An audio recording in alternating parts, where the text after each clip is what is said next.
और इस बीच बड़ी खबर आ रही है दिल्ली में प्रदूषण की बदतर हालात पर। थोड़ी देर पहले सुप्रीम कोर्ट में सुनवाई शुरू हुई और सुनवाई शुरू होते ही सुप्रीम कोर्ट ने फिर फटकार लगाई। कहा आप लोग मुद्दे को भटका रहे हैं। सुप्रीम कोर्ट ने यह भी पूछा कि आखिर पाबंदी के बाद पटाखे क्यों जले।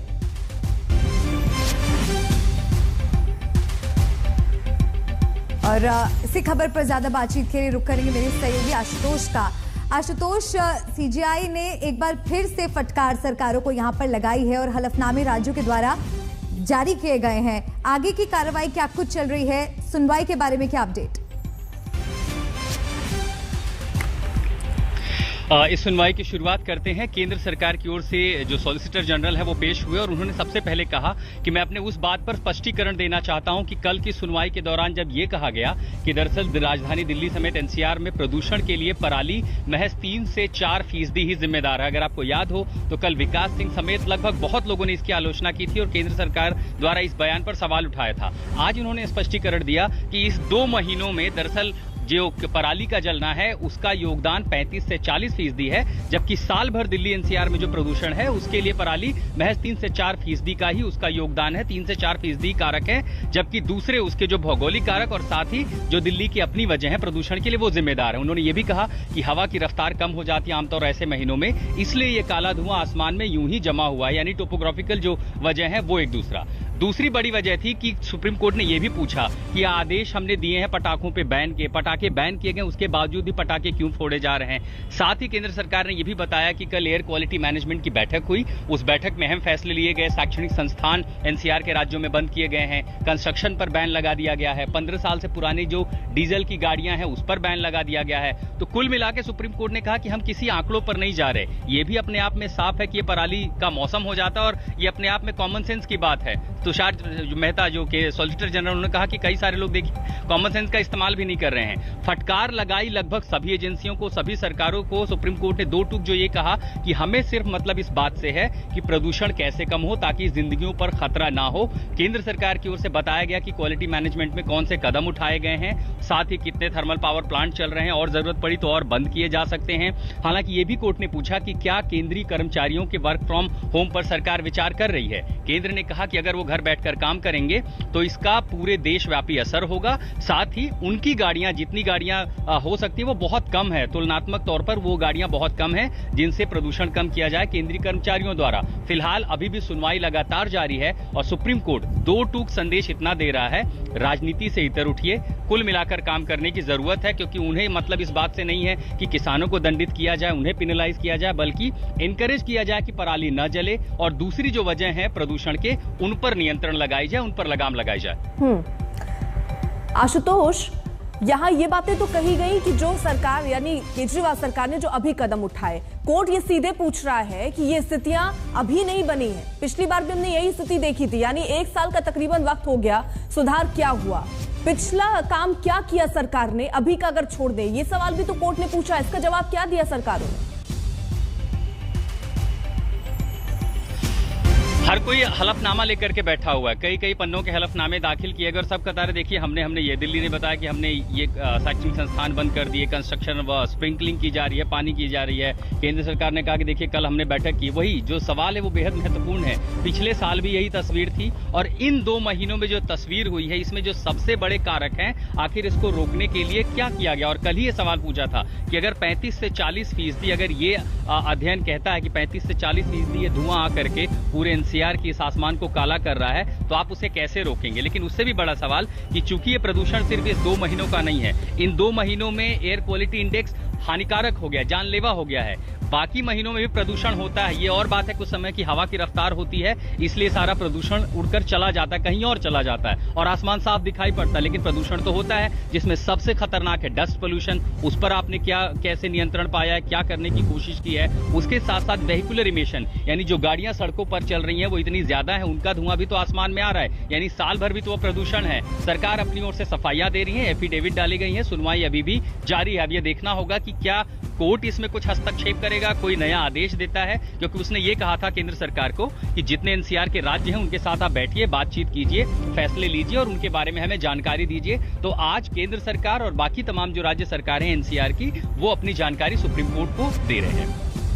शुक्रिया आशुतोष तमाम अपडेट दर्शकों तक पहुंचाने के लिए, क्योंकि देखिए लगातार अब सुप्रीम कोर्ट में सुनवाई चल रही है। राज्यों द्वारा हलफनामा दिया गया है, जारी किया गया है, जिसमें तमाम तरह के कारणों के बारे में जिक्र किया गया है। दिल्ली में प्रदूषण की स्थिति लगातार गंभीर होती जा रही है, हालात बदतर होते जा रहे हैं और इसी पर सुप्रीम कोर्ट में सुनवाई चल रही है। सीजीआई की तरफ से ये कहा गया है कि आप लोग मुद्दे को डाइवर्ट कर रहे हैं और राज्यों से सवाल पूछा गया है कि आखिर वो क्या कदम उठा रहे हैं जिससे जहरीली हवा से लोगों को निजात मिल सके।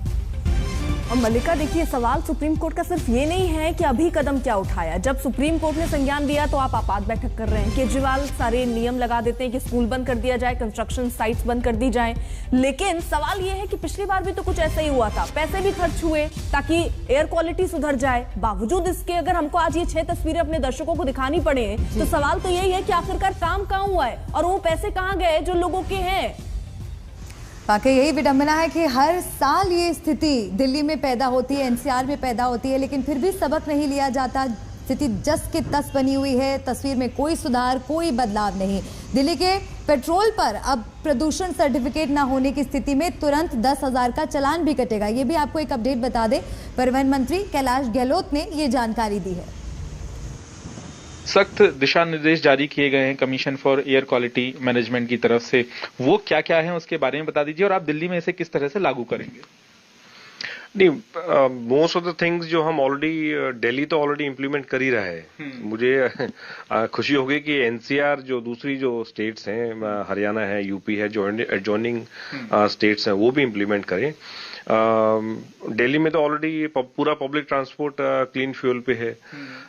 काफी टाइम से हम जो पोल्यूटिंग व्हीकल्स हैं, चाहे स्मोक जो है वो हमें विजिबली दिखाई दे रहा हो या अगर किसी का पोल्यूशन सर्टिफिकेट नहीं है, लगभग हम 1.5-2 महीने से बहुत एग्रेसिव एनफोर्समेंट के साथ लगातार हम चालान कर रहे हैं और नंबर्स जो हैं वो बढ़े भी हैं। 3.5 लाख से 5 लाख और लगभग 8 लाख लोगों ने ये अपना सर्टिफिकेट पोल्यूशन चेक कराया है। और अब तो we have gone a step ahead. जितने भी पेट्रोल पंप्स हैं, पेट्रोल तो डीजल या पेट्रोल तो लेना ही है, सीएनजी भी लेनी है, तो वहीं पर हमारी टीम्स जो है वो तैनात हैं। अगर कोई भी व्यक्ति बिना सर्टिफिकेट के अगर वो पेट्रोल डलवाने आ रहा है तो हमारे वहाँ सीडीवीज भी हैं, हमारे एनफोर्समेंट की जो गाड़ियां हैं वो भी हैं, जो पोल्यूशन कंट्रोल ऑफिसर्स हैं वो भी तैनात हैं। पहले हमने उनको एडवाइज किया था भाई आप अपना पोल्यूशन करा लें, लेकिन अब सख्त आदेश है कि अगर कोई भी व्यक्ति बिना पोल्यूशन सर्टिफिकेट के अगर कोई पेट्रोल पंप पे आता है तो उसका वहीं के वहीं चालान कर दिया जाए। बड़ी खबर एक बार जल्दी से आपको बता दें, सुनवाई देखिए अभी भी चल रही। प्रदूषण को लेकर सुप्रीम कोर्ट में सुनवाई जारी है और हलफनामा यहां केंद्र सरकार और राज्य जो एनसीआर के हैं उन्होंने अपना कोर्ट के सामने रखा और कोर्ट का सीधे तौर पर कहना है कि आप लोग मुद्दे को डाइवर्ट कर रहे हैं। कुमार कुणाल हमारे साथ हमारे सहयोगी जुड़ चुके हैं। कुमार कुणाल, क्या जानकारी मिल रही, कोर्ट की तरफ से और क्या बातें कही गई और कुल मिलाकर क्या तस्वीर नजर आ रही है? सिर्फ अभी बैठकों का दौर चलेगा या कोई निर्णायक फैसला भी हो सकता है? देखिए, अभी तमाम सरकारों से इस पर जवाब मांग रही है कि सुप्रीम कोर्ट की आखिरकार उन्होंने क्या कुछ कार्रवाई की है। इस पर पहले केंद्र सरकार से तलब किया गया, उसके बाद अभी अभिषेक मनु सिंघवी जो कि दिल्ली सरकार के वकील हैं, दिल्ली सरकार को वहां पर रिप्रेजेंट कर रहे हैं, उनकी तरफ से जवाब दिया जा रहा है। उनसे भी पूछा गया कि आपने क्या कुछ किया है। अभिषेक मनु सिंघवी ने यह भी कहा कि अगर हम अगले साल से प्रदूषण पर कंट्रोल करना चाहते हैं तो अक्टूबर से ये बेंच बैठनी चाहिए। उस पर सुप्रीम कोर्ट ने बड़ा सख्त बात कही कि ये काम सरकारों का है, सुप्रीम कोर्ट का नहीं है। अब जाकर के तमाम जो दिशा निर्देश दिल्ली सरकार की तरफ से दिए गए हैं प्रदूषण को कम करने के लिए, उसकी जानकारी अभिषेक मनु सिंघवी दे रहे हैं। ये भी पूछा गया सुप्रीम कोर्ट की तरफ से कि जो मैकेनिकल स्वीपिंग की बात कही गई थी उस पर क्या कुछ कहा किया गया, तो उन्होंने कहा कि 15 दिल्ली सरकार ने कहा 15 हमने गाड़ियां ऐसी खरीदी हैं।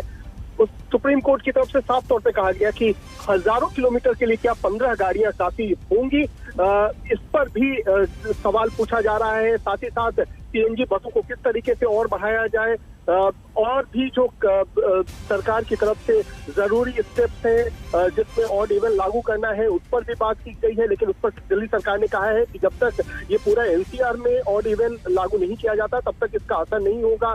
इंडस्ट्री को बंद करने को लेकर के क्या कुछ आगे संभावनाएं हैं उसको लेकर बिल्कुल समय सुनवाई। कुमार कुणाल लगातार नजर बनाए हुए हैं, अपडेट्स आप तक पहुंचा रहे हैं। इस बीच आपको ये भी बता दें कि सुप्रीम कोर्ट ने एक बार फिर से फटकार राज्य सरकारों को यहां पर लगाई है और कहा है कि अब हद हो चुकी है, बहुत हो चुका है, क्योंकि प्रदूषण की समस्या ये कोई पहली बार देश नहीं देख रहा है, देश की राजधानी नहीं देख रही है। हर बार ये स्थिति पैदा होती है, हर बार नए सिरे से बहस छिड़ती है। एक बार फिर से आशुतोष का रुख कर लेते हैं। आशुतोष, जिस तरह की बात कोर्ट के द्वारा सरकारों के लिए कही गई है, एक बात तो साफ है कि कोर्ट का रवैया सख्त है और कोर्ट ये चाहता है कि इस बार एक लॉन्ग टर्म सॉल्यूशन लेकर आए सरकारें।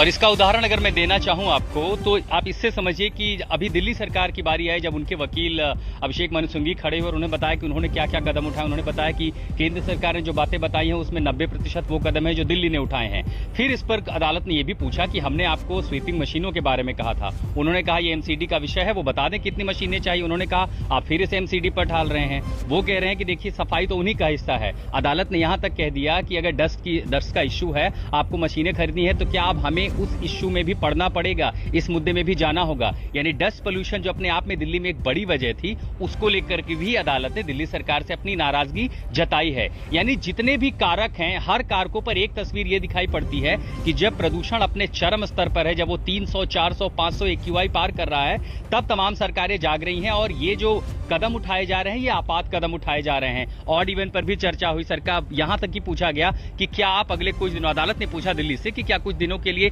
सीएनजी बसें बढ़ाई जा सकती हैं। दिल्ली की ओर से कहा गया कि इस पर फैसला ले सकते हैं, लेकिन ये इतना आसान नहीं है, इतनी जल्दी ये कदम नहीं उठाए जा सकते हैं। हालांकि ये भी कल बात कही गई कि सरकार, कल जो दिल्ली के परिवहन मंत्री, उन्होंने कहा कि लगभग 1000 सीएनजी बसों को वो किराए पर लेने के लिए भी तैयार है, उसकी भी तैयारी की जा रही है। साथ ही ये भी कहा गया कि मेट्रो, दरअसल उसमें अब लोगों को खड़े होकर जाने की भी अनुमति दी जाए ताकि कम गाड़ियों का प्रयोग हो। यानी अब देखिए आपात स्थिति है, जो कहते हैं ना पोल्यूशन इमरजेंसी है। अब ऐसे में सब सारे कदम सुझाए जा रहे हैं। यही कोर्ट पूछ रहा है कि बाकी साल भर क्या होता है। जब यहां तक कहा गया कि अगले साल अक्टूबर में बेंच बिठा लीजिए, कोर्ट उस पर भी नाराजगी जता रहा है कि क्या सारा काम अदालत को भी करना पड़ेगा। सुप्रीम कोर्ट ने यहां तक की टिप्पणी की कि जो काम हाई कोर्ट का है उसमें सीधे सीधे सुप्रीम कोर्ट को दखल देना पड़ रहा है, क्योंकि ये लाखों लोगों की जिंदगियों से जुड़ा मसला है। और बिल्कुल यहाँ पर सवाल तो ये भी है कि कोई जिम्मेदारी नहीं ले रहा है। हर सरकार, चाहे केंद्र और दिल्ली सरकार, एक दूसरे पर ही आरोप मढ़ रही है कि इन्होंने नहीं किया, इन्होंने नहीं किया। और कोर्ट अब ये पूछ रहा है कि हमें ही सब कुछ करना पड़ेगा या हर चीज के लिए हम ही आगे आए। एक बड़ा सवाल कोर्ट की तरफ से और सख्त टिप्पणी सरकारों की।